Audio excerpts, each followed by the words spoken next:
Mais uma vez, é um prazer poder participar da FENICAFé, da mostra, do simpósio. Eu vou contar um pouco mais à frente o meu relacionamento com esse evento, né? Mas, inicialmente, eu gostaria de agradecer à Associação de Cafeicultores de Araguari, aos organizadores da FENICAFé, por mais esse convite. Gostaria de agradecer em especial também ao professor André Fernandes, que é um companheiro da área de irrigação de longa data.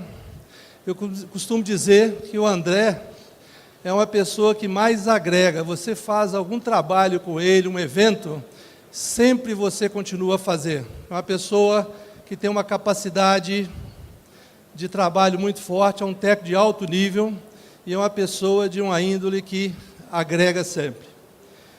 Gostaria também de agradecer, agradecer a presença, né, de todos os técnicos, os palestrantes anteriores aqui que nos brilharam e dificultaram a minha situação, né, pelo brilhantismo que apresentaram o tema de manhã. Ao doutor Elvésio Matana Saturnino, um gigante da luta pela irrigação do país. Ele, há uns anos atrás, assumiu a Associação Brasileira de Irrigação e Drenagem, numa situação de penúria, de nenhuma atividade consistente, implantou o CONIRD, Congresso Nacional de Irrigação, que é um exemplo de evento regional e nacional para discutir os assuntos de irrigação, de água, de recursos hídricos. Edita uma revista Item, que é aquelas revistas que você recebe e guarda como se fosse um livro, pela qualidade que ela tem, né? Também pessoal da Embrapa Café, né? O doutor Gabriel, doutor Guerra, o Santinato, que é uma pessoa que eu admiro muito, a energia com que desenvolve o trabalho, não está aqui presente também, mas o Matiello, né? Uma pessoa comparável. Santinato é uma pessoa que roda esse Brasil, grande responsável pela cafeicultura de alto nível, cafeicultura irrigada de alto nível. Em especial a todos vocês, mas queria registrar uma presença para mim que bate muito forte no coração, que é o professor Fernando Tangerino, da Unesp de Ilha Solteira, né? Um batalhador dos assuntos de irrigação dentro da Unesp, né? Em todo o Brasil. Ele tem um trabalho incrível nos blogs, com os estudantes, divulgação da agricultura irrigada, e que nos brinda, né, com esse carinho da presença, com essa amizade de sempre, né, principalmente nesses momentos difíceis que nós estamos passando. Obrigado. Bom, o tema, como o próprio Fernando aqui, que me apresentou, citou, o tema é um pouco longo, é um tema fixado. Uma das coisas que eu gosto nesse evento é que a maioria dos temas não são decididos pelos palestrantes, são decididos pelo evento, pelos produtores, pela associação de cafeicultores. Por exemplo, um dos software e desenvolvimento que eu tenho, que está aqui em cima, que é o IRRiSimples, um software, né? Veio de uma palestra há muitos anos atrás, onde eles fizeram um desafio para mim. É importante o manejo de irrigação na pequena e média propriedade? Como fazer? Me deram um nó na cabeça, porque muitas vezes as nossas tecnologias eram voltadas para grandes produtores. E nesse afã de resolver o problema, a gente buscou soluções, né? Então nós vamos apresentar. Eu sou professor lá de Viçosa e também sou sócio e desenvolvi duas empresas que eu tenho muito orgulho, que é a IRRiPlus e a IRRIGER. Bom, a irrigação do cafeeiro e a FENICAFé. Em 1994, eu chegando de um treinamento, que eu fiquei 4 anos fora, eu tinha um pesquisador da IPABI que chamava Cacheta, Tarcísio Cacheta, infelizmente faleceu, novo ainda, e ele era numa época que ninguém pesquisava café, ele já tinha uma linha de pesquisa e um interesse nessa área. E nós sentamos, a sala dele era próxima da minha, na universidade, e nós começamos a rascunhar o nosso linha de pesquisa comum, né, de cafeicultura. Em 1997, houve uma reunião de Varginha para criar o Consórcio Brasileiro de Pesquisa de Café, onde várias instituições. E nesse evento, o tema cafeicultura estava dentro do núcleo de manejo. E a gente chegou novo lá, começamos a discutir a estratégia, eu chamei alguns professores de lado e falei, gente, isso não vai dar certo. A irrigação é um tema, não talvez nesse momento tão importante, mas muito importante para o futuro. Se nós ficarmos dentro do núcleo de manejo, nós não vamos conseguir desenvolver. E foi falando isso, chegamos da direção, eles foram sensíveis e pediram que a gente apresentasse alguma coisa. E essa linha de pesquisa que a gente tinha escrito aqui, foi a primeira linha de pesquisa do núcleo de cafeicultura irrigada. Tá? Eles queriam criar o núcleo de irrigação, mas a palavra cafeicultura irrigada era muito importante para a gente. Nós conseguimos, a partir de 1998, R$600 mil para dividir. E a pesquisa de café era muito insignificante, pensando nos outros temas. E um trabalho muito grande, esses valores hoje talvez sejam em torno de R$2 milhões, nós começamos a agregar várias pesquisas, a Uniub, o Santinato, Lavras, Viçosa, diversas universidades, Pesaro, nós começamos a colocar esse dinheiro, né, e nós reuníamos aqui. Então, eu pensava na época o seguinte, eu preciso de um evento onde eu possa ter produtores e empresários de cafeicultura irrigada para nos ajudar a direcionar os temas de pesquisa. E eu estava pensando nisso, em 1999, eu passando aqui, num evento, vim de Montes Claros, conheci a Fenicafé. Eu falei, na verdade, foi em 1998. Eu conheci a Fenicafé e falei, gente, aqui é um ambiente ideal. Procurei o pessoal da direção e falei, olha, por que a gente não faz uma parte, um dia ou amanhã, de pesquisa? E foi aceito, e a partir de 99 nós começamos a ter o simpósio de cafeicultura irrigada aqui. E aqui eram feitos toda a distribuição de recursos de forma totalmente democrática para que viesse a pesquisa de cafeicultura pudesse desenvolver. Né? Muitas vezes uma pessoa pedia 300 mil para uma pesquisa, a gente tirava uma série, olha, 300 não, mas 50 dá, porque eu preciso dar para os outros. E fizemos uma redistribuição e mantivemos um núcleo muito grande, continuado depois pelo pessoal da Universidade Federal de Uberlândia e hoje pelo André Fernandes, que coordena isso. Em 2000 a 2005, a gente teve uma forte expansão dos trabalhos de pesquisa. A maioria das instituições de pesquisa no Brasil, que não tinha sequer uma linha de pesquisa em café, começou ativamente, com recursos, a desenvolver isso, e hoje a pesquisa em café irrigado tem uma importância muito grande. Eu trabalho no meu grupo de estudos e soluções para a agricultura irrigada na UFV, e 1/3 das minhas teses de mestrado e doutorado que orientei são no café, graças a esse recurso. Né? Nós temos publicações, metodologias, software, né? E tudo isso foi sendo desenvolvido em 2005, com toda essa experiência que eu adquiri, a gente percebeu que a coisa não avançava do ponto de vista de chegar no produtor. A maioria das nossas tecnologias de manejo, de irrigação, estava restrita aos centros de pesquisa e às palestras. E a maioria dos produtores não tinha. Foi quando, em 2005, a gente começou uma atividade empresarial, visando exatamente romper, criar um modelo que pudesse ser seguido do ponto de vista de manejo de irrigação.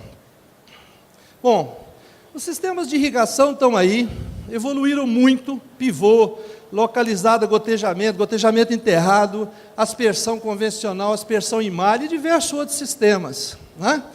O Brasil tem alta tecnologia de irrigação e um ponto importante, plenamente cabendo dentro do nosso orçamento de produtor. Porque uma coisa é igual o computador portátil, ar-condicionado. Antigamente, há 20, 30 anos atrás, era impossível uma pessoa normal ter um laptop ou ter um ar-condicionado no carro. Hoje, como essas tecnologias, a irrigação se tornou acessível. É claro, é um investimento. Né? E, do ponto de vista da irrigação do cafeeiro, eu tenho que pensar, claro, eu tenho um custo a mais, para que eu vou me complicar? Eu preciso de produtividade, rentabilidade, qualidade do produto e estabilidade de produção. Então, esses são os objetivos, né, que nós colocamos a irrigação. Eu comparo muito a irrigação com o ar-condicionado de um carro. Como eu falei, quando eu me formei, Um carro já era velho, mas pensar em um ar-condicionado, nem pensar, não existia possibilidade. Por quê? Era uma tecnologia inacessível às pessoas normais, pela potência que ela pedia do motor do carro e pelo custo dela. Então, ela só vinha em carros importados de altíssimo preço. E a irrigação também era assim. Hoje a irrigação é acessível e busca-se a questão de produtividade, a rentabilidade, a qualidade do produto e a estabilidade da produção. E como é que eu faço isso, né? Eu tenho que ter um bom sistema de irrigação. Então, os maiores produtores, os maiores fabricantes do mundo estão aí. O maior fabricante de pivô central do mundo, a Valve, tem uma fábrica aqui do lado, em Uberaba. A segunda maior, a Lindsay, em Mojimirim. Nós temos a FOC, nós temos a Krebs, nós temos a irrigação localizada, nós temos a Netafim em Ribeirão Preto. Nós temos a Rivoli Plastro em Uberlândia. Nós temos a Nandanjen em Leme. Nós temos N outras aí, né? Localizada, pivô e tudo mais. Bom, mas nós precisamos pensar no manejo, tá? É a grande vertente que nós precisamos. Quantas vezes, está diminuindo isso, mas quantas vezes eu ouvi de um produtor, eu tenho o sistema mais moderno do mundo, que eu não devo nada a nenhum produtor dos Estados Unidos, da Europa, mas meu manejo é chutando a botina, né? Bom, dentro dessa concepção, os focos da irrigação, no passado, era luta contra a seca, molhação, disponibilidade de equipamento era um problema. Quem já não usou no passado aí aqueles carretéis, o autopropelido, né? Aquela coisa louca de operacional, mas não tinha saída, melhorou muito. O custo passou a ser, era problema e hoje... Mas, no passado, eram esses os problemas. Agora nós temos o conceito de cafeicultura ou agricultura irrigada. O conceito água passou a ser fundamental. A energia é o principal. Eu vou mostrar o número aqui, que numa área de pivô central, por exemplo, somando tudo, 65% do custo da irrigação é energia. O gotejamento está muito próximo disso aí também. A aspersão convencional é pior, tá? A questão da mão de obra especializada, os sistemas são cada vez mais eficientes, mais sofisticados, né? A questão ambiental pega feio, né? As questões de certificação, a questão de qualidade, né? Tudo isso é hoje. Então nós migramos de um sistema aqui para um sistema do lado de cá, e isso eu preciso da questão de sustentabilidade e eu tenho que trabalhar o manejo. Então o manejo de irrigação não é mais uma questão de uma pessoa que, eu quero melhorar meu sistema. Hoje ele é a coisa mais fundamental para agir dentro da parte nutricional, tá certo? As pessoas que eu mais oriento tese e viçosa chama Laércio Zambulim, que é fitopatologia, água e doença, né? Então nós temos que pensar muito seriamente nisso. Só para dar uma ideia de posição, os países que mais irrigam é China e Índia, com 59 e 54 milhões de hectares. O Brasil está em torno de 6 milhões de hectares irrigados, tá? Perdendo do México. Tá? Perder da China, a gente está acostumado, aquilo é imenso, aquilo não é jeito. Mas perder do México, né? Bom, agora, os estudos passados indicavam que nosso potencial era mais 29 milhões. E a gente trucava isso, não sei se o pessoal, né, trucava, porque, né, 29 milhões. Recentemente, a Secretaria Nacional de Irrigação, junto com a Exalc, o Caio, mais o professor Durval e outras pessoas lá, fizeram um estudo sério, que eu vou mostrar, e levantaram que o Brasil tem 61 milhões de hectares disponíveis para irrigação. Vocês vão ver que é um estudo muito sério, tá? Esse é uma análise territorial da agricultura irrigada, é uma primeira aproximação, eles não estão 100%, pode subir ou pode descer com novas tecnologias, né? E observe que o estudo analisou os gargalos referentes à energia, solo, topografia, água, analisou tudo. Eles pegaram a tecnologia moderna de informação de mapas e sobrepuseram esses mapas. Não, aqui não pode que é floresta, aqui não pode porque não tem água, aqui não pode. E fizeram um estudo e chegaram nesses 61 milhões. E não consideraram, inclusive, águas subterrâneas, só água superficial, porque não tem levantamento. Então, nós estamos um país com... E aqui não tem uma floresta para ser derrubada, nenhuma área de APP, tudo pensado nesse sentido. Observe aqui que dos 6 milhões de hectares irrigados que nós temos um potencial de 60 milhões. Isso, gente, é um potencial nosso que ninguém pode tirar, tá certo? Que nós temos. Quanto que nós vamos fazer? Não sei. Eu tenho uma fazenda que eu posso produzir 70 mil sacos de feijão, ou de milho, ou de que for. Mas eu não estou produzindo 5, 6 milhões, 6 mil, mas eu posso chegar. Isso é um diferencial que nós temos e que ninguém tira da gente. Né? Esse estudo pegou o Brasil de ponta a ponta. Observe aqui que dos 61 milhões, 30% são considerados aptidão alta, que são 18 milhões. 19 milhões são aptidão média e 28 milhões aptidão baixa, que as condições não são tão favoráveis. Se a gente pegar as áreas de café, né, Rondônia, Bahia, Minas, São Paulo, Paraná, você vai ver que é a maioria dessas áreas. Né? Bom, feito esse pequeno introdução desses temas,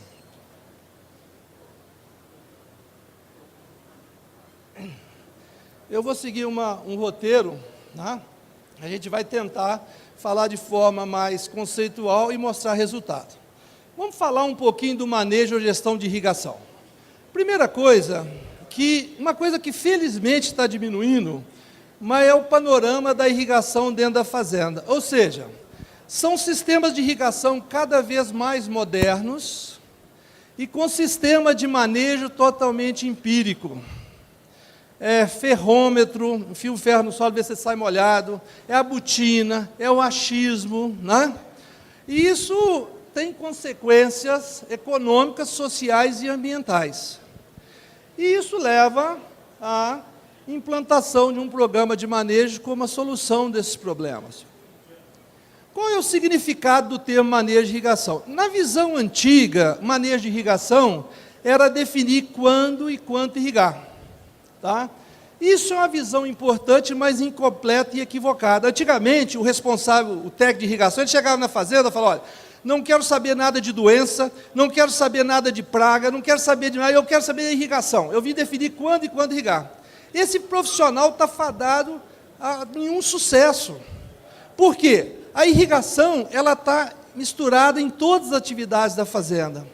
E ele exige avaliar equipamento, treinar a equipe. Então, a visão hoje, atual, é a avaliação do solo, planta, clima, equipamento, energia.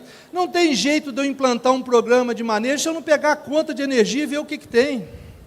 Gente, vocês não têm ideia do que vocês pagam a mais de energia por erros, por falta de uma demanda bem definida, por falta de trabalho. Isso tem que ser visto. A gente checa o equipamento, né? Verifica se tem melhorias. A estratégia de condução da lavoura. Eu costumo falar que não existe o programa Irriga, Irriger, ou o programa Irriplus de manejo de irrigação. Existe o programa Irriga, Fazenda A, Irriger, Fazenda A. Ou seja, o programa tem que moldar para a fazenda. Tá? Por quê? Tem que considerar a estratégia de condução da lavoura. Quais são as metas, quais são as expectativas do consultor. Né? Treinamento do pessoal a gente faz com muito carinho, porque as pessoas que conduzem a irrigação têm que estar inteiradas. Né? Quantas vezes eu recebo em Viçosa, a gente tem um treinamento que faz lá, normalmente são 6 vezes ou 7 vezes por ano, são cursos de 3 dias de manejo de irrigação. E muitas vezes vão os técnicos de fazenda, os agrônomos, e a pessoa, para entender, para ele ficar mais inteirado do que as empresas estão fazendo na fazenda dele. Inclusive, a gente está com um stand aqui em cima da Irriplus, é uma empresa da incubadora, né, que ela trabalha muito dessa área, que a gente vai sortear aqui até um curso para o pessoal no final aí. A implantação do monitoramento, que é isso aqui, sistema de aferição, interação com outras áreas. Eu tenho que estar preocupado com a área de doença, se vai fazer uma aplicação de um produto qualquer, para ver se eu preciso irrigar antes ou depois. E acompanhamento periódico, visitas, relatórios. Então, esse é mais ou menos o panorama que a gente tem que chegar. Não precisa fazer tudo de uma vez. Mas se eu não tiver como meta chegar nisso aqui, pode ter certeza que eu vou parar no primeiro, segundo ano. A gente tem uma iniciativa que eu comentei da Irriger, e esse número eu falo com muita tranquilidade, que eu sou muito mais professor do que empresário ou qualquer coisa. Uma das coisas que mais me orgulha na minha empresa, e outras também têm isso, nós temos um índice de 96% de renovação de contrato. Isso é uma coisa que você consegue porque você traz resultados. E o manejo não é só a minha empresa, são todas as empresas que atingem isso. A grande dificuldade é que interagem solo, água, clima, planta, irrigação, avaliação e fatores operacionais 365 dias do ano. E o dia que chove é pior.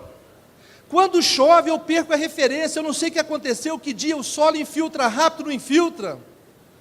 Então, isso aqui, gente, faz com que a decisão de irrigação, apesar de não ser o cálculo mais complicado, um cálculo de adubação é muito mais complicado que um cálculo de irrigação, um controle de doença é muito mais complicado, mas a irrigação é 365 dias. Eu costumo falar o seguinte, gasolina e óleo. Vamos inverter? Coloca o óleo para você ver ali no carro, e a gasolina para você enfiar a vareta. Por que não dá certo? Porque a gasolina eu preciso toda hora, e o óleo é de vez em quando. Então, os fatores operacionais de todo momento faz com que eu tenha que ter uma boa...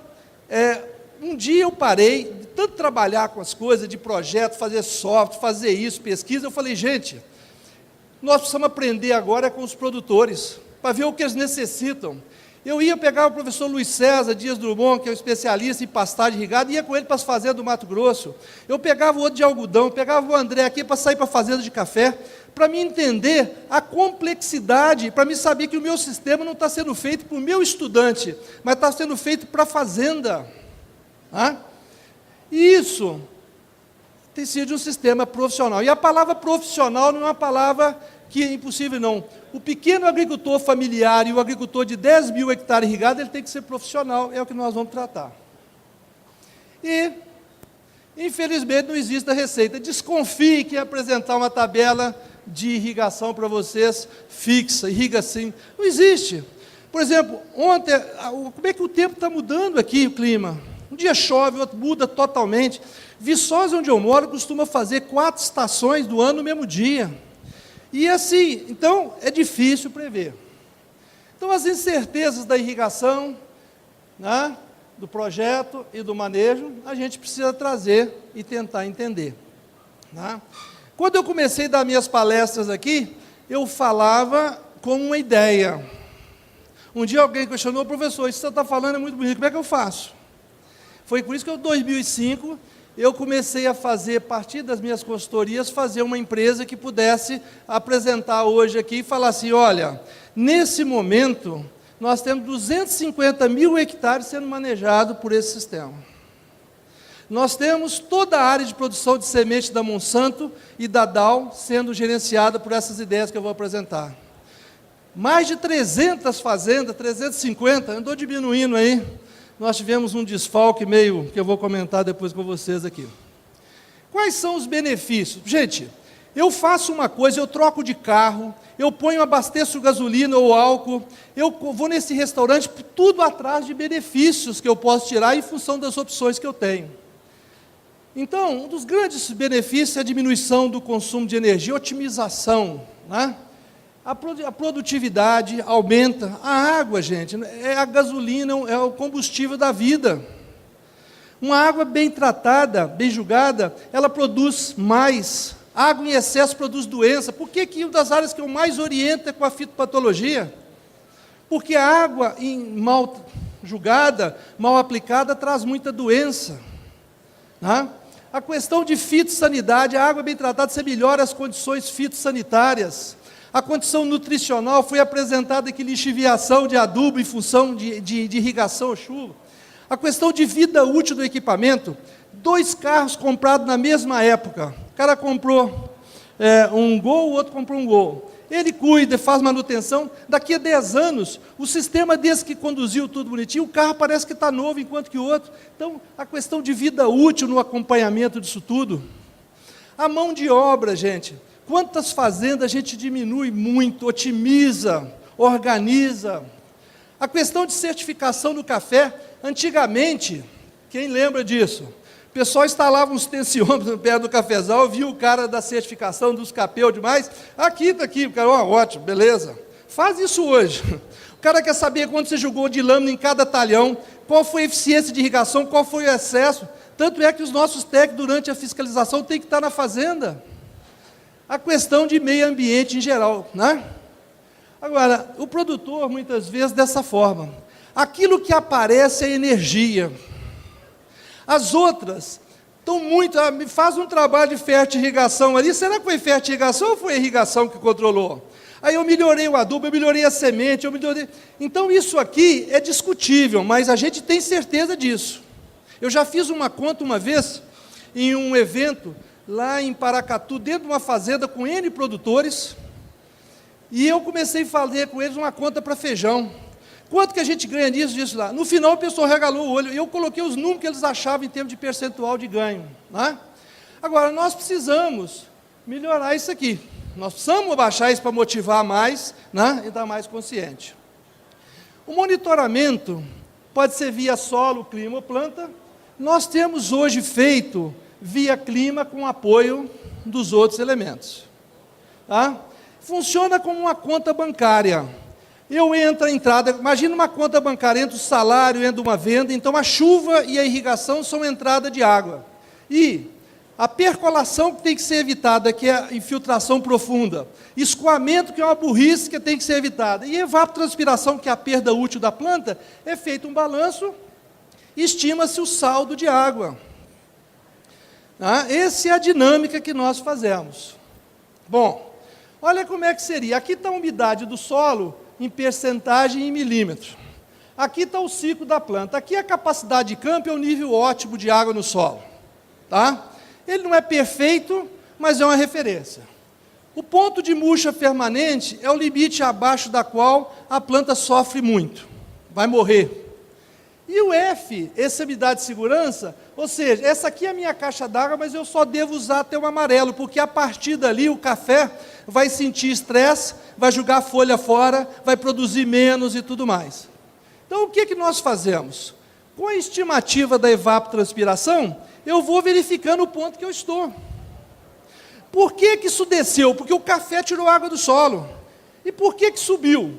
Porque eu irriguei ou choveu. Então, observe, aqui choveu, aqui irrigou, ele vai subindo.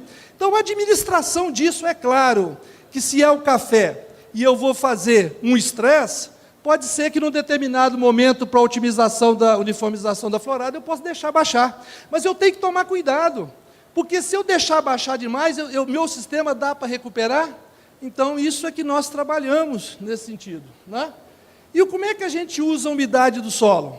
De vez em quando eu vou no banco para tirar um extrato, tirar um saldo. A umidade do solo é para ir lá no banco ver como é que está meu saldo. Então, essa é a dinâmica que eu venho pregando aí, N anos, que muitas pessoas estão utilizando com sucesso, inclusive na minha empresa. Né? Só para, eu não vou entrar em cálculo, mas é o seguinte, a evapotranspiração é a grande dinâmica, é aquilo que faz produzir. É o que a planta tira a água do solo e joga para fora de forma limpa. E ali vem os nutrientes, vem o crescimento, vem todo o processo. Nós dividimos, isso é a referência da região. Então, eu estou em Varginha, eu estou em Araguari, eu estou em Varginha, eu estou em Viçosa, depende do local, o maior ou menor valor aqui. Um lugar muito quente é maior, mais frio é menor.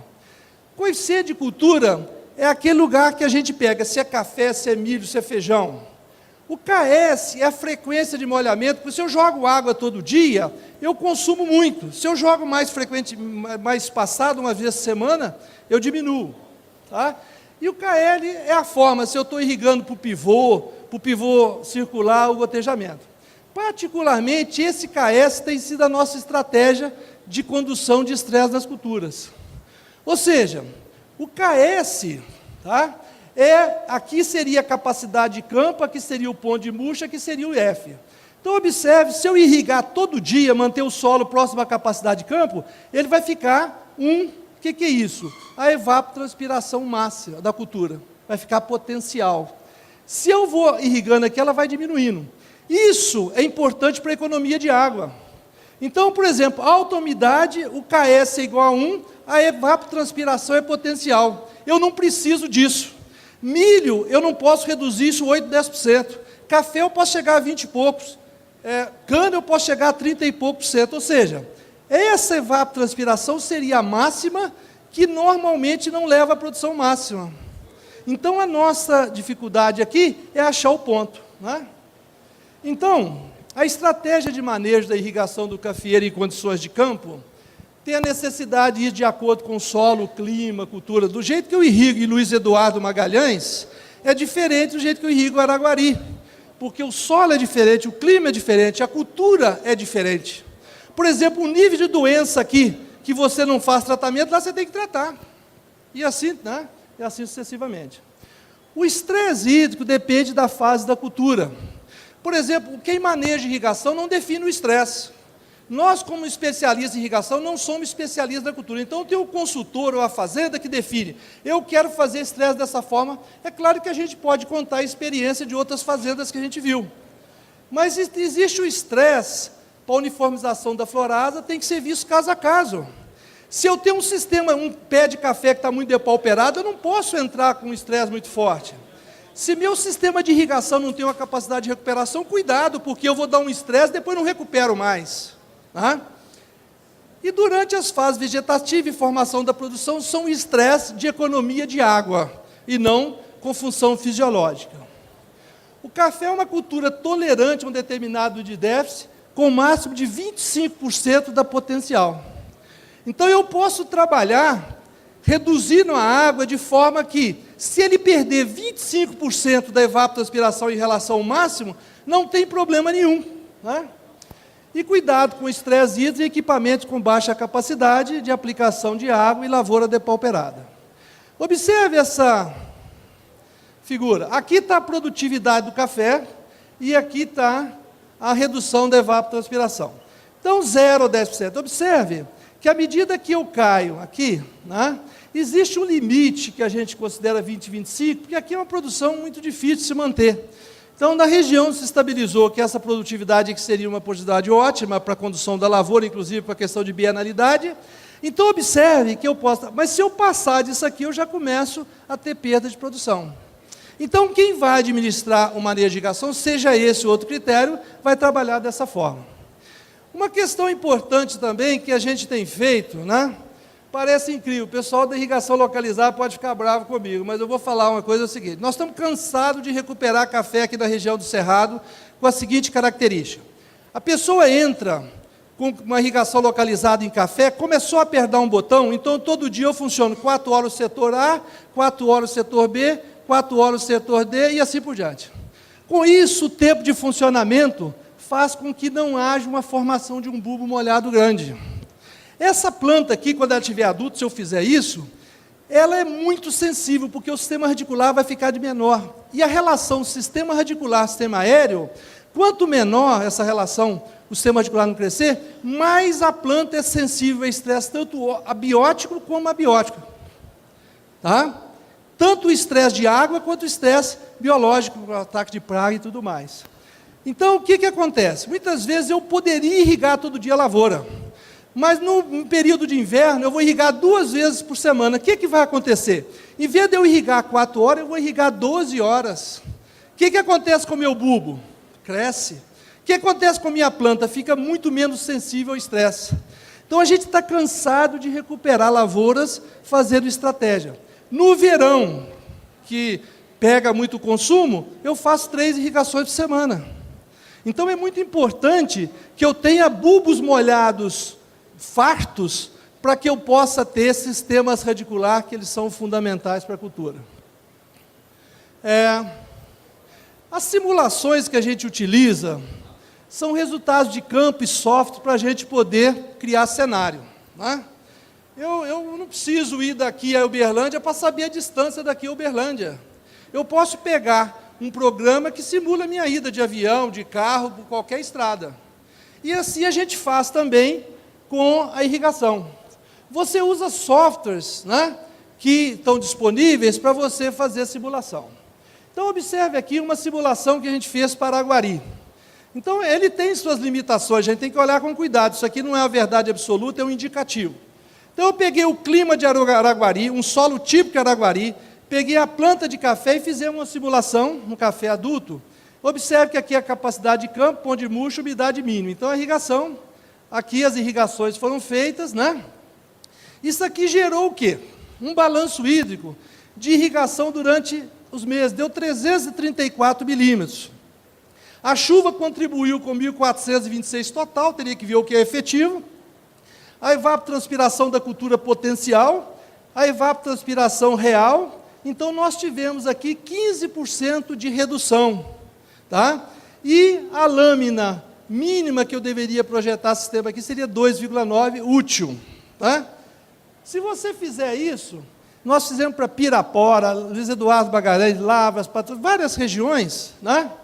E tem um quadro aqui onde eu tenho mais ou menos a distribuição de chuva, de irrigação, para Lavras, espero-se irrigar em torno de 175 milímetros, a chuva é tanto, a evapotranspiração potencial. Aqui, se eu irrigar 175, aqui se eu irrigar zero. Se eu irrigar zero em Lavras, a expectativa é de 28% de redução. Então, por que Lavras você tem condição de fazer um café de sequeiro maior que outras regiões? Porque o nível aqui, né, seria... Agora, se eu vou, por exemplo, a Luiz Eduardo Magalhães, tá? Se eu fizer, tenho que irrigar em torno de 400, 500 milímetros, depende do ano, eu vou ter 18%,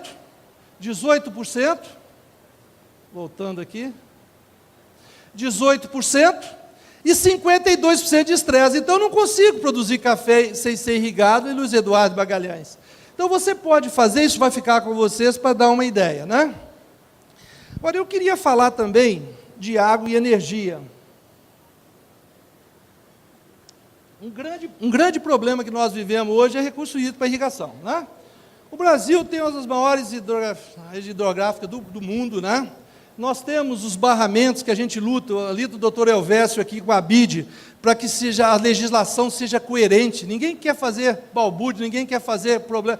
Mas muitas vezes a legislação e os órgãos não liberam, muitas vezes, de todos os nossos estudos na universidade. Quando a gente analisa recurso hídrico, a única saída para esse problema que nós vivemos é barramento. Né? Então, isso aí. A questão de aquífero no Brasil, nós temos um medo de usar água subterrânea. O aquífero Guarani é o maior aquífero do mundo. Os estudos mostram que eu posso tirar 40 bilhões de litros todo dia,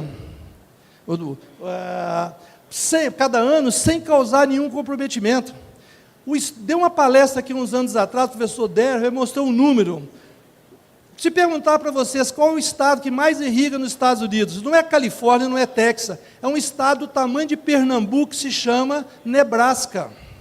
Nebraska tem 3,5 milhões de hectares irrigados, tamanho de Pernambuco. O que ele usa? Água do aquífero Ugalala, que é similar ao Guarani. Só que eles monitoram o nível para poder o que se pode tirar. Né? Esse é um problema que nós temos que enfrentar, né? E que a gente sabe que precisa maior entendimento dos gestores. A questão de energia é um problema sério. Observe aqui que eu peguei uma fazenda que nós fazemos trabalho há muito tempo, em Buritis, que tinha 11 pivôs, considerei uma vida útil de 15 anos para os pivôs, mais um valor depois de 15 anos, se eu quisesse vender, né, porque o pivô duraria mais, só que lá 15 anos para a gente ver. A cultura café, considerei um preço de saca 510, foi o que eu baixei ontem, antes da palestra, mas isso é muito variável, você sabe que esse preço, muitas vezes, não é o preço que refere ao que você está vendendo. Mas coloquei o custo do sistema de irrigação de R$8.000, baixa lâmina. Então, olha o que nós observamos. Eu coloquei cada pivô, acompanhei, qual foi a lâmina que ele aplicou, qual o custo do equipamento, qual a manutenção que eu usei, e operação, mão de obra, troca de peça. Coloquei energia, o total da irrigação, e fiz um custo e cheguei que esse café dessa região, o produtor precisa guardar 4,08 sacas de café por hectare ano para pagar a irrigação, tudo. Amortização do equipamento, mais custo de operacional, mais energia. Tá? Bom, sendo que 20% é equipamento.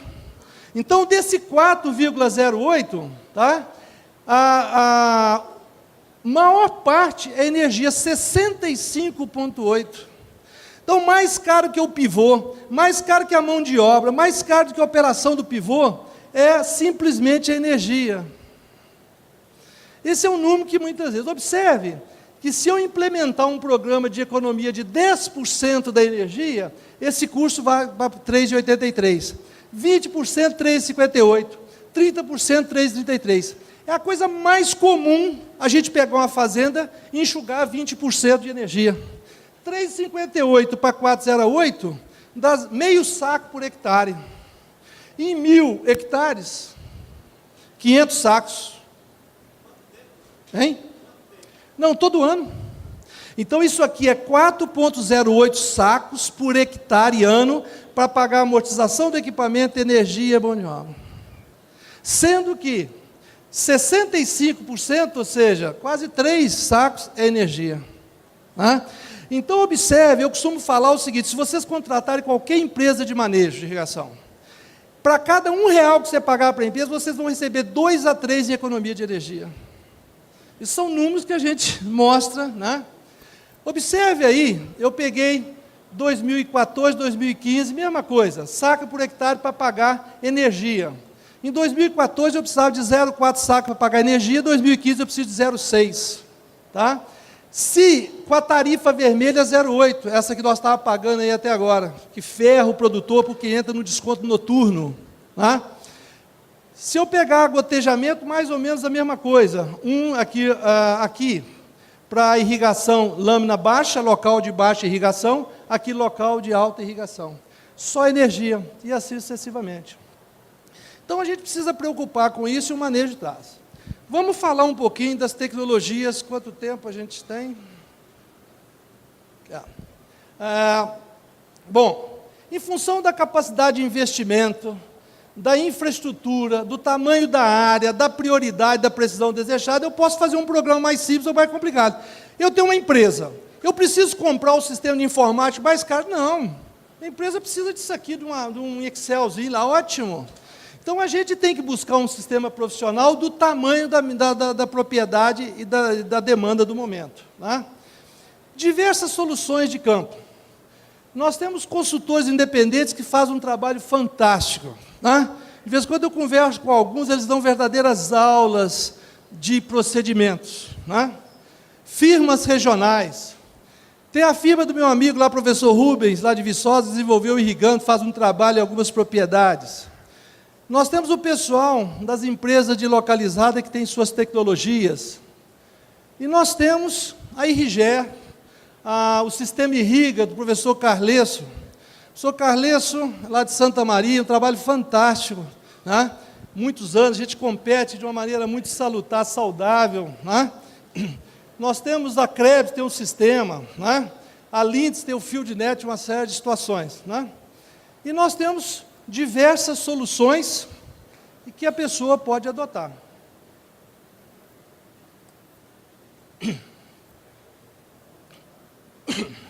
Bom, existem outras firmas, tá?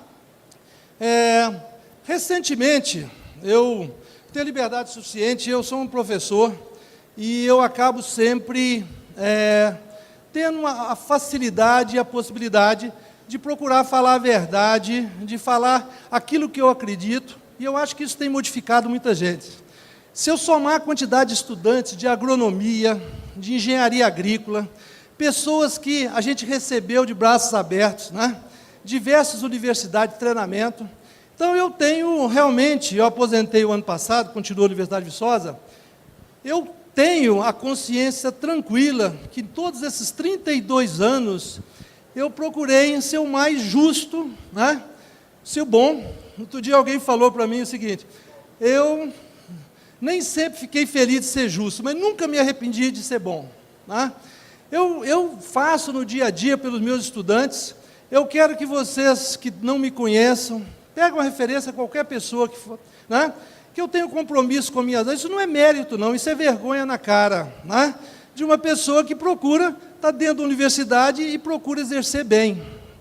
Eu tive a honra de, na última turma que eu dei aula da graduação, né, 2 anos depois que eles se formaram, eu fui o professor homenageado dele. E estudante, você sabe, que eles escolhem, não é por pressão, é uma votação muito espontânea. Né?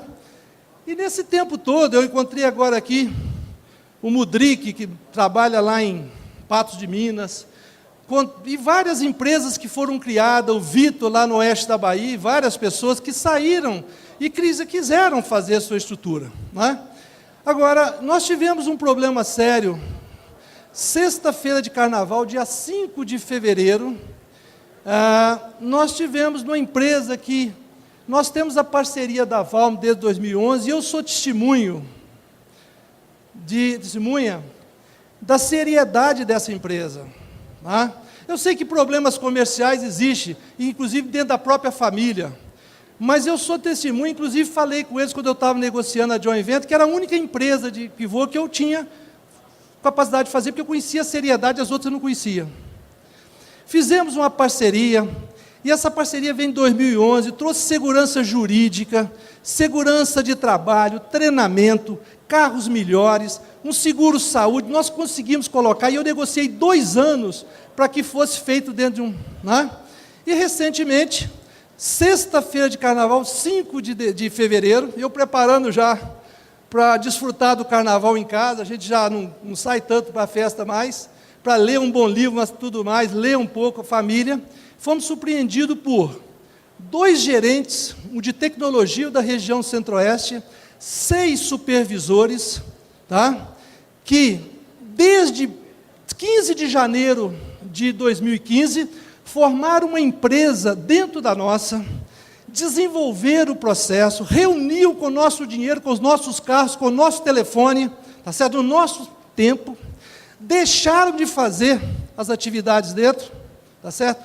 E avisaram dia 5 de fevereiro que ia montar uma empresa. Nos tiraram 18 técnicos, fizeram esses técnicos PJ. Você já imaginou um menino que recebe salário 13º, férias, que tem carteira de trabalho, que tem seguro-saúde, tem um carro da empresa, tem tudo. Esse menino é convencido a ser PJ. Vocês já viram o que vai dar isso? Menino de 25, 26, 30 anos. E fomos surpreendidos por isso.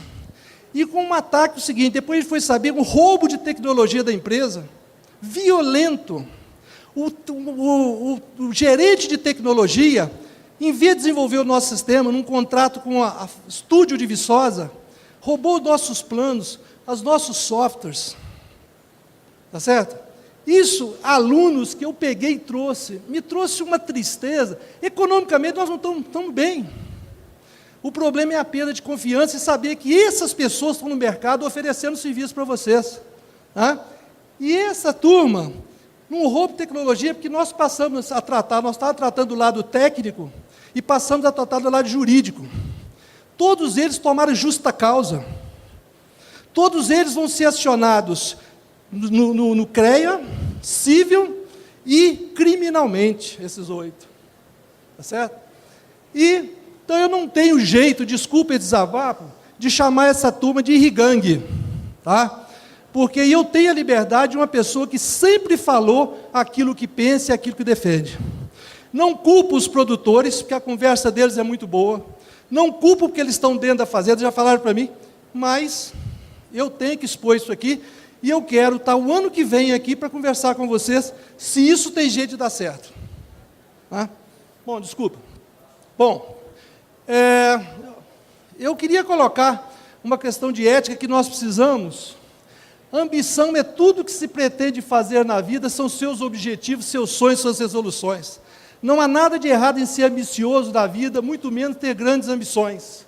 Já a ética são os limites que você impõe na busca de sua ambição. É tudo que você não quer fazer na luta para conseguir realizar seus objetivos. É como não roubar, mentir ou pisar nos outros para atingir sua ambição. Né? É isso que eu estou discutindo, fazendo meus estudantes, porque os caras... Né? E eu tenho maior liberdade, gente, de vocês que conhecem ele, pedir um motivo, um motivo, que justifique tamanha bandidagem. Eu gostaria que vocês me passassem, se alguém conseguir. Mas voltando aqui, até 2004, eu trabalhei muito no âmbito da universidade, e, como eu falei, em 2005, eu criei 3 estruturas. Eu mantive a minha instituição de pesquisa, criei uma empresa que pudesse difundir essas tecnologias, quebrar um paradigma que o pessoal falava, não existe jeito de, em grande escala, de fazer manejo de irrigação em grande escala. E eu me preocupei muito, porque a minha tecnologia era muito voltada para os grandes produtores. E eu, como professor da universidade, eu tenho que ter coerência. Como é que eu posso ter tecnologia para um produtor que tem 500, 300, 1.000, 2.000, 5.000, 10.000 hectares, se eu não tenho tecnologia para o pequeno? Então, eu criei a RI Plus. A ideia inicial era uma ONG, mas não consegui. Né? Onde a gente desenvolve tecnologia, repassa isso gratuitamente para os técnicos. Nós fizemos isso, então tem um stand aí que depois o pessoal pode fazer uma visita. Né? E aqui está o celeiro disso tudo, na Universidade Federal de Viçosa, né? Onde a gente desenvolve todos esses sistemas. É a nossa biblioteca, uma foto bonita aí com... Bom, rapidamente também, o tempo que falta aqui, eu queria falar para vocês de gestão em condições de áreas médias e pequenas. Como fazer? Qual a dificuldade? A dificuldade é que a fazenda pequena e média não tem um técnico, um tecnólogo, ou alguém para cuidar de você repassar a tecnologia. Então, o produtor, muitas vezes, tem uma equipe limitada, mas né, o que é pequeno e média depende da cultura. Talvez para soja, um pequeno produtor pode ser 100, 200 hectares, para café, talvez seja 5 hectares. Então, a gente tem que ver isso. Bom, nós temos a nossa empresa RI Plus, que ela trabalha com essas tecnologias voltadas ao pequeno e médio produtor. Estrutura, né? Equipamento de apoio. Esse equipamento, por que a Universidade Federal de Viçosa deixou criar uma empresa na incubadora dela? Que fazer estação, se tem N que faz a mesma coisa. Para você ter uma ideia, normalmente cada empresa que entra tem 10 que ficam fora. Então você tem que provar que aquilo é importante para o objetivo. Essas estações têm uma característica de facilidade, elas vão de instalação e uso. Todas elas têm a possibilidade de ver os dados na tela, pode baixar os dados, mas não exige internet, que é uma vantagem de uma pessoa, mas muitas vezes para um pequeno pode ser desvantagem. Ou numa situação que ele está no campo difícil de comunicação. Tem aqui, depois o pessoal pode ver. Né? Você tem aqui a possibilidade de ver todos os dados na tela, né? Um programinha simples de baixar os dados. Bom, e todas essas estações, nós temos um sistema RI Simples, que a gente distribui gratuitamente no nosso treinamento. Por exemplo, hoje, 5h30, eu vou fazer um treinamento aqui para o pessoal que pediu. Né? A gente faz cursos normalmente por aí. E esse RI Simples é um sistema onde eu posso usar computador, tablet, celular, né? Tabelas. Você pode ter uma estação simplificada, pode ser um termômetro de máxima e mínima, já é suficiente, um pluviômetro. E uma coisa que nós fizemos é o seguinte, eu não quero determinar quanto eu tenho que irrigar, porque isso eu tenho que avaliar solo, avaliar toda uma parafernália de coisa. O que o sistema fala é o seguinte, quanto o cafeeiro perdeu de água no dia em milímetro em tempo de irrigação. Então nós falamos, dia 8, eu entro lá, tiro as informações e ele me fala, olha, o seu consumo de água 8 foi correspondente a 48 minutos de irrigação. Você vai irrigar ou não, se quiser. Se não você não irrigar, você soma para o dia seguinte. A parcela 2 já é gotejamento, você tem que irrigar 126 minutos. Né? E a parcela 3 pivô, você tem tantos milímetros. Né?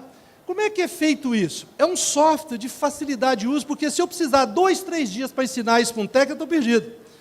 Então é um software que onde eu entro, informações do local, latitude, informação da cultura, tá? Coeficientes que a gente tabela tudo e orienta, e informação da cultura, lâmina, espaçamento, gotejador, sem intensidade e tudo mais. O sistema gera 3 tabelas, né? E fazemos o seguinte, imaginem vocês que eu tenho essa estação, com um termômetro de máximo e mínimo pluviógrafo, tem aqui a estação, fui lá hoje e li que a temperatura máxima é 30 graus e a mínima é 17. E choveu 2 milímetros. Qual é a minha irrigação de hoje? Então, eu tenho uma primeira tabela, pode ser feita também no computador, no celular, sem problema. Então, essa tabela é a temperatura máxima e mínima, 30 e 17. Então, eu tenho ali que o consumo médio da região é 4,03 milímetros. Então, isso é a base. Agora, vamos para...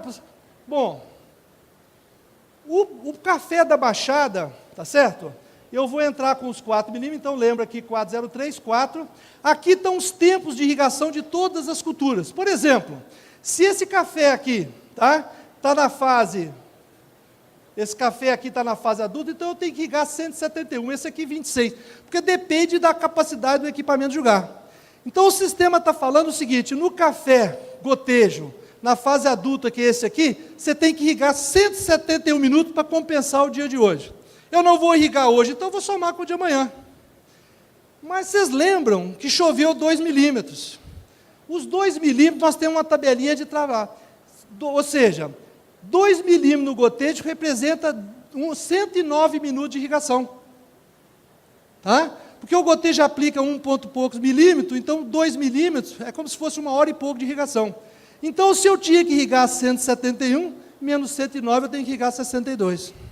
Então, eu faço o produtor, seja no computador ou na mão, calcular com a necessidade de irrigação. 100% correto? Não. As observações tem que ajustar, verificar, mas é um indicativo.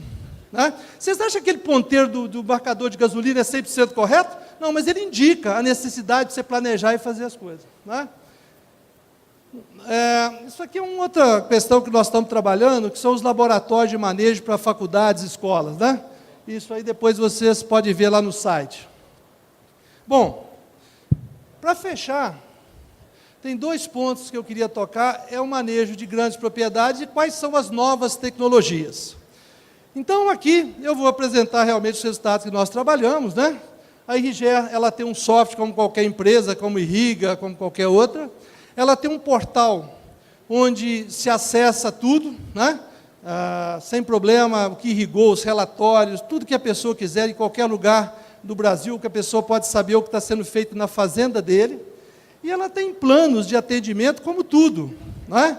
Você tem planos mais integrados, de alto nível, assim, planos mais simples, é igual o carro. Tem um cara que anda numa caminhonete X, o outro anda. Cada um pode escolher no nível do momento aquilo que é o mais adequado. Né? Para vocês terem uma ideia, nós quebramos um paradigma que nós fazemos, aqui é 2014, 2015 foi mais, 350 mil hectares no ano de manejo de irrigação. Esse outro ano foi 400 mil. Onde a maior cultura é o milho, mas observe que o café ele está crescendo. Hoje, na verdade, a gente tem até um pouco mais. Mas observe que, por questão de operacional de tamanho de área, 33% é gotejo, 62% é pivô central circular e 5% é pivô central total. Né? Observe aqui uma fazenda de Coromandel, tá? Com várias safras. Então, a safra de 2008, 2009, a produtividade foi 70, choveu isso, a evapotranspiração máxima foi isso, a real de campo foi isso, a redução da TPC, e está aqui. 2009, 2010, 2010, 2011. Então, você tem diferentes estratégias. E aqui, de novo, o balanço de água, que se pode fazer por qualquer método. Né? Observe aqui um trabalho que é feito numa fazenda de local de baixa demanda, média demanda e alta demanda. Baixa demanda, eu tenho aqui 261 hectares nessa fazenda, 63 pivôs, 63 sacos por hectare, a irrigação foi essa e assim por diante. Inclusive o preço do quilowatt-hora. Aqui uma fazenda de média demanda, já tem 1.000 e poucos hectares, a produtividade média é essa. Então o manejo de irrigação gera números para você saber o que você está. Tá certo? Bom, qual que é o futuro? Como é que eu vejo um avanço? Será que eu vou ter estação meteorológica, eu vou ter que ler isso lá, eu vou ter que fazer? Então estão vindo, né? Hoje isso aqui, a tendência hoje são os sistemas potencializados dessas estações, tá? Associado a imageamento satélite. Eu costumo falar com meus alunos, você quer trabalhar com um tema de futuro? Vai trabalhar com imageamento satélite. É o grande futuro para tudo, para análise de doença, análise de problemas nutricionais, análise de problemas de irrigação, de produtividade, associado também aos veículos aéreos não tripulados, que tem sido também bastante útil. Por exemplo, algumas vezes o satélite tem nuvem, então você pode passar. Nós fizemos um trabalho no oeste da Bahia com milho, conseguimos várias imagens para fazer o manejo. Com soja não, porque chove muito, não conseguimos uma imagem. Então, lá você pode entrar com os veículos aéreos não transportáveis. Esse comando à distância é outra coisa. Isso está proliferando. Esse aqui, né, da Agessência, é o que nós trabalhamos. Você pode instalar no pivô Vale, pivô Lindsay, pivô isso, qualquer sistema, tá certo? Qualquer tipo de painel, você pode controlar o pivô à distância do celular ou de qualquer coisa. Esses também sensores de umidade, que mandam os dados automaticamente, é outro grande avanço. Tá? Isso aqui está muito caro ainda, mas no futuro, nós não vamos tirar a amostra de solo. Isso vai baratear e vai mandar os dados permanentemente. O sensoramento remoto, prática de cultura de precisão, tá? Acompanhar o resultado de operação de manejo da cultura, identificar locais de amostragem estratégica. Nós estamos trabalhando com o pessoal do Canadá, que faz agricultura de precisão de uma forma muito interessante. Com imageamento de satélite, identifica áreas iguais para diminuir a amostragem. Então, em vez de você fazer 100 amostragens de uma região, você faz 10. Por quê? Ele, com imagem de satélite, né? O professor Tangerino aqui, um grande especialista nessa área, o que acontece? Você pode uniformizar e tirar amostras só em alguns locais. Tá? Identificar, estimar rendimento de cultura, planejar operações de colheita e status hídricos da vegetação, né? Evapotranspiração e tudo mais. Esse é um trabalho que eu fiz com um orientado meu, o Glaucio, menino formado lá em Alegre, Espírito Santo, fez mestrado em Viçosa, e ele fez caracterização da biomassa de cana-de-açúcar. Então, isso aqui são os pivôs, tem 110 pivôs de cana ali no Jaíba, projeto Jaíba, tá? Que é essa região aqui, estão aqui os pivôs. Tá? Foi feito um trabalho na safra 2008, 2009, 2009, 10 e 10, 11, para estimar a produtividade. Olha que interessante, azul é o observado em campo, nos pivôs, cada um desses é um pivô, e vermelho é o estimado pelo modelo. Observe a coerência que você tem para o grupo SADA, de em vez de ficar medindo no campo, estimar a produtividade de 100 e tantos pivôs para planejar atividades na usina. Né? Você tem aí, então hoje o imageamento satélite, cana é mais fácil, porque é biomassa, né? Se faz isso aí. Mas também está aí participando aqui, está até com um trabalho lá fora, o Tomé fez doutorado, o professor Sediama, ajudamos lá, estimativa da produtividade de cafeeiros, tá? Com índice de vegetação. Observe aqui que azul é a proposta do modelo e vermelho é real. Então, olha como o Tomé, com imagem de satélite e programas próprios, calibrando para esse ano aqui de 2005, ele conseguiu estimar a produtividade do cafeeiro de maneira... Tá? Observe aqui também, nós temos um trabalho grande com a Monsanto, várias coisas, mas déficit ou excesso de irrigação são facilmente detectados na imagem. Isso aqui é uma fazenda em Guaíra, onde eu tenho a imagem aos 67 dias, aí eu vejo zona pobre de vigor no centro do pivô, zona com melhor desenvolvimento no sul. Então você começa, a pessoa quando vai fazer uma visita na área, já identifica quais são os problemas. Aos 99 dias mudou, a zona de baixo vigor no centro do pivô, região sudoeste encontra de baixo vigor, então você passa a ter na mão a decisão, isso está mais disponível a cada dia, não é mais um trabalho de um cientista, isso aqui está disponível nas empresas. Né? Bom, dizem que não tem mal que não termine, né? Nós vamos concluir. Né?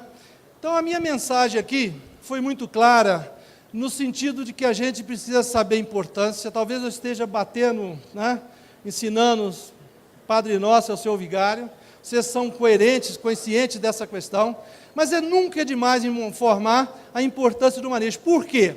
Porque o manejo da irrigação não é fácil de implantar, exige persistência. Então, concluindo isso, mostramos os sistemas, eu mostrei alguns sistemas nossos. Por quê? Porque é aquele que eu conheço, mas como eu falei, o professor Carles tem o sistema irriga, o professor Rubens tem lá, o Alexandre, cada um tem seus sistemas, né, desenvolvidos aí. Conclusão, manejo da irrigação é uso eficiente da água e energia e outros insumos. Tá? O presente e o futuro do manejo de irrigação está em sensores, mais automatismos, mais informática e acesso remoto. A Fazenda Busato 2, em Bom Jesus da Lapa, foi a primeira que eu fiz um manejo em grande escala. Sabe como é que eles faziam quando chegava às 6 da tarde, que entrava o horário de pico de energia? Eles iam na chave geral da fazenda e desligavam. Aí caíam os pivôs todos. 9 horas da noite saía alguém para ligar, gastava 2 horas para ligar, porque para rodar aquilo tudo. Hoje, à distância você liga e desliga todos os pivôs. Necessidade básica para a produção sustentável na cafeicultura. Isso não é mais, eu quero fazer manejo, né? Eu não tenho saída. Estratégia envolve critérios técnicos e operacionais. Não pode ter só medida complicada, tem que estar de acordo com a demanda da fazenda. A decisão tem que estar na fazenda. Por quê? Se a fazenda não há um manejo, não faz o manejo, a adesão diminui e a continuidade não existe. Treinamento do pessoal técnico de campo é muito importante. E não é um treinamento de um dia, não, é um treinamento continuado, mostrando pivôzeiro e tudo mais, o pessoal do setor. Metas e acompanhamento dos resultados, fechamento de safra. Por que eu estou aqui hoje? Porque eu marquei, eu tenho que ir a Araguari. Tem gente que entra numa safra sem saber quanto você quer economizar de água, quanto você quer gastar de energia, quanto você quer... Então, você planeja isso junto com os técnicos e você sabe onde vai chegar. E aí, sem dúvida, o manejo de irrigação é a saída para o máximo aproveitamento técnico e econômico dos sistemas de irrigação do cafeeiro. Muito obrigado e vou estar à disposição de vocês aí, viu?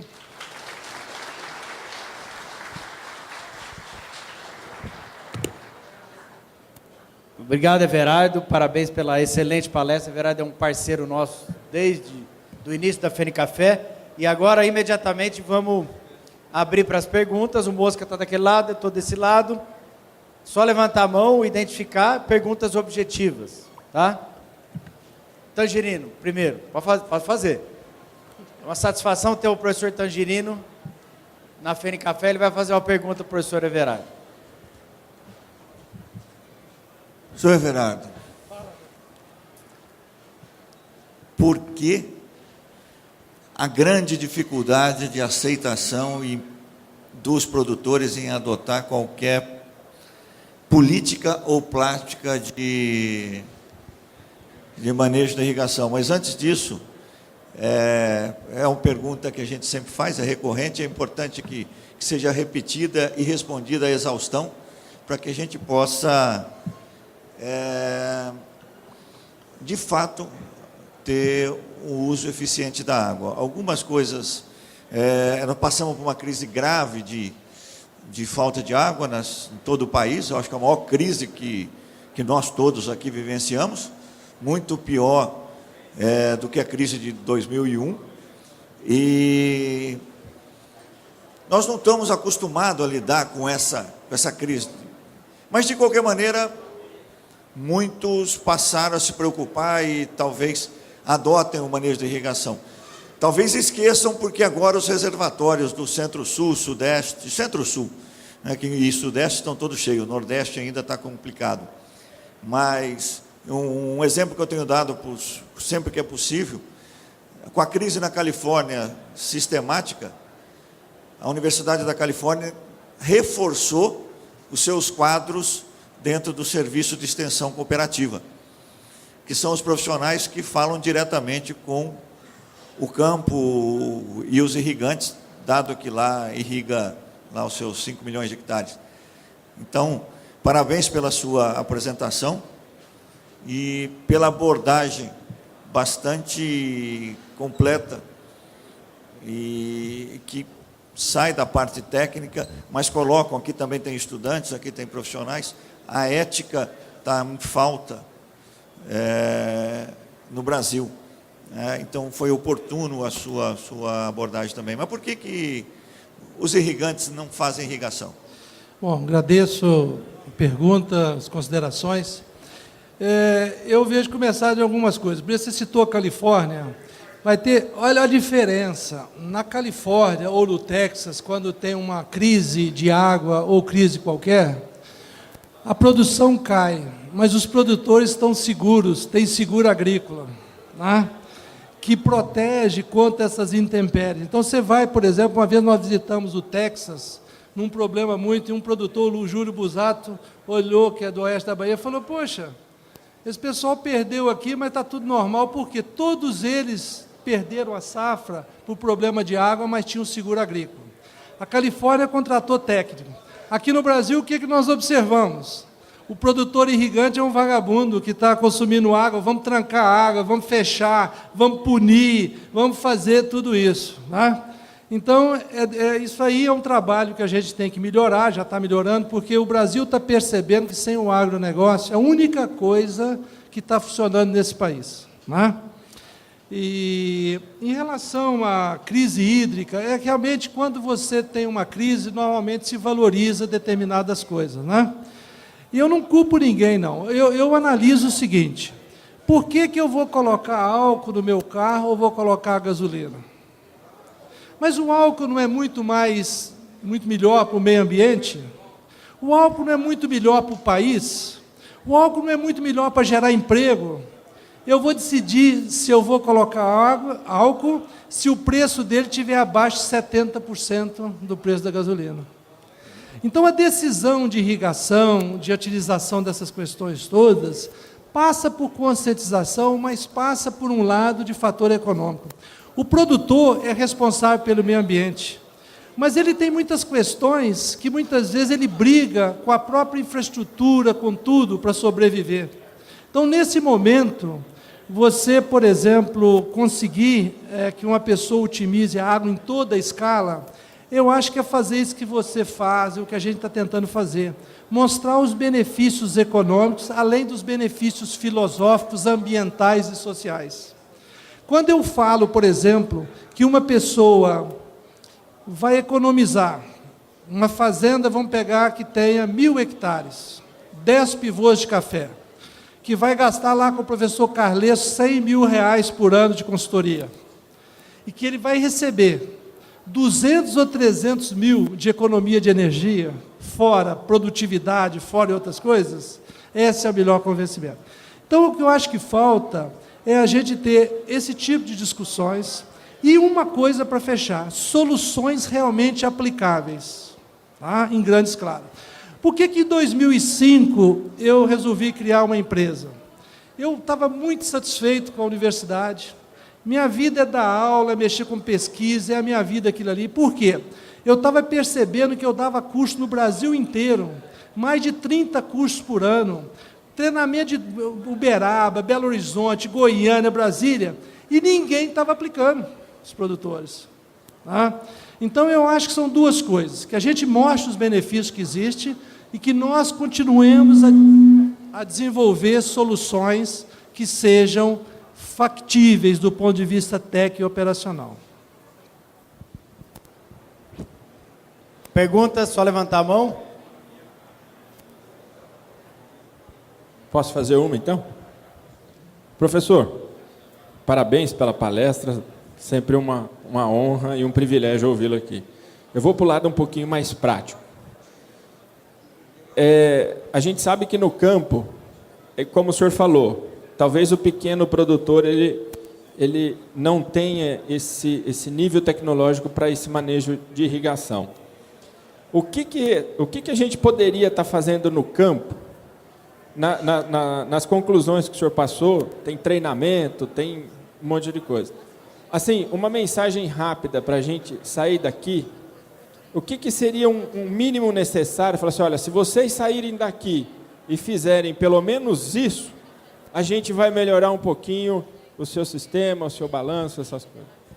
Primeira coisa que eu vou falar, eu faço uma comparação que é o seguinte: você já saiu de casa com um bolinho de conta para pagar? Conta de água, luz, bar, cerveja. Cidade do interior, você paga o armazém em conta, chega aquilo ali. E começa a pagar, paga ali. Quando chega na metade, fala, acabou o dinheiro, você toma um susto. Simples fato de você anotar quanto você tem que pagar em cada local te ajuda a planejar. Por exemplo, padaria do meu sogro, se eu não pagar hoje não tem problema, mas a conta de luz corta. Então você começa a priorizar. Então a primeira coisa que vocês vão dar um grande avanço é começarem a anotar as atividades. Então abre um caderninho e coloca dia, parcela, o que vocês estão irrigando. De forma, inclusive, que possa. Quem não gosta de computador, pede um filho, um neto, né, para poder fazer uma planilhazinha de anotar. A partir dessa anotação, e do lado a conta de energia, todo mês anotado, vocês já vão fazer. Pô, esse mês eu melhorei minha decisão, olha. Então, a primeira coisa é anotar, antes de qualquer outra atividade. Segundo ponto é que nós precisamos ter alguma maneira de estimar o consumo. Por exemplo, eu estou saindo, eu vim de Uberlândia para cá. Eu preciso saber quantos quilômetros. Se é 56,7, ou se é 55, ou se é 58, não me importa tanto. Se eu souber que é em torno de 55 quilômetros, então, a gente precisa ter ideia. Então, existem programas na internet, existem programas de consumo médio que já podem. Por exemplo, eu admiro muito um ex-aluno meu, hoje ele é da Rivos, o Maurício Bonato.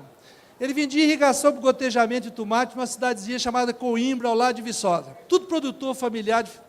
Então, ele pegava e fazia pelas datas de plantio, o pessoal nunca tinha trabalhado com gotejamento, ele fazia algumas estimativas e falava assim, ó, de 15 de janeiro a 31 de janeiro, você irriga 20 minutos. De 1º de fevereiro a 15 de fevereiro, você irriga 27. O que ele fazia? Ele estimava pelo clima médio, o consumo de água, o clima, e calculava. E dava para um produtor que não tinha nenhuma ideia 20 minutos, e falar com ele, olha, 20 minutos, cuidado, pode ser 25 ou pode ser 15, depende. Então, já seria alguma coisa. Mas eu acho que um produtor de café, né, as associações, poderiam desenvolver também informes, né, que tivesse de forma assim. Então, você tem níveis. Olha, eu acredito muito no IRI Simples. Então, eu tenho, por exemplo, desenvolvido esse treinamento para a Emater, para a Educampo, para os consultores. Para quê? Para a pessoa poder dar uma ideia. Se o cara tem aquela tabelinha, ele já tem uma ideia. Tá? Um outro passo. Eu estou ganhando dinheiro, o café está a um bom preço, eu vou investir num sistema um pouquinho mais sofisticado, vou colocar uns sensores. Então, primeiro, anotar. Segundo, usar uma informação média, se não tiver nenhuma. Terceiro, talvez um sistema simples, seria. E caso a gente perceba que a coisa está indo bem, investir num sistema mais preciso, para ele ganhar mais. Muito obrigado. Gente, mais alguma pergunta? Acho que não, Só André. levantar a mão. Moço, só antes de finalizar aqui, um aviso aqui dos colegas nossos aqui de São Gotardo, Associação de Produtores Rurais de São Gotardo, convida a todos os senhores para o 10º encontro de cafeicultores. Vai ser dia 14 de abril de 2016, em São Gotardo. A realização dessa Associação de Produtores Rurais e do programa Educampo Sebrae. Tá? Everardo, antes da gente finalizar, está a sua funcionária aqui que vai sortear o curso. Só que muitos ainda não preencheram. Daí a ideia é o seguinte, levanta um pouquinho para nós. É a Nara, né? Nara. Nara. Aí, ela está com essas fichinhas aqui.